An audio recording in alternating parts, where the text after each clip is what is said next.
Medicos organisation Telangana general secretary మాట్లాడుతున్నారు. Director of medical ఎడ్యుకేషన్గా నరేంద్ర కుమార్ సార్ని తెలంగాణ ప్రభుత్వం నియమించడం చాలా హర్షణీయమైంది, చాలా అభినందనీయమైంది. ఎందుకంటే తెలంగాణ రాష్ట్రం ఏర్పడిన తర్వాత రెగ్యులర్ డిఎంఈ లేరు మెడికల్ కాలేజెస్కి. అప్పుడు 2014లో 5 గవర్నమెంట్ కాలేజీలు, బోధనాసుపత్రులు మాత్రమే ఉండేవి. ఇప్పుడు 10 సంవత్సరాల్లో చాలా పురోగతి సాధించింది. 34 గవర్నమెంట్ హాస్పిటల్స్, మెడికల్ కాలేజెస్ ఉన్నాయి. వీటికి రెగ్యులర్ డిఎంఈ లేకపోవడం వల్ల చాలా అడ్మినిస్ట్రేటివ్ ఇష్యూస్, చాలా ఇబ్బందులకు గురయ్యాము.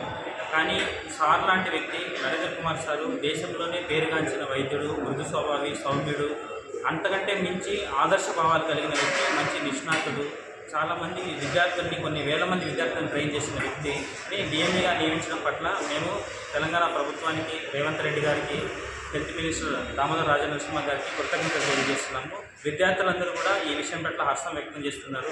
సారు డైరెక్షన్లో మెడికల్ విద్య అనేది తెలంగాణలో మరింత పురోగతి సాధించి తెలంగాణని ప్రపంచంలోకి ఒక మెడికల్ హబ్గా తీర్చిదిద్దారని ఆశిస్తున్నాము.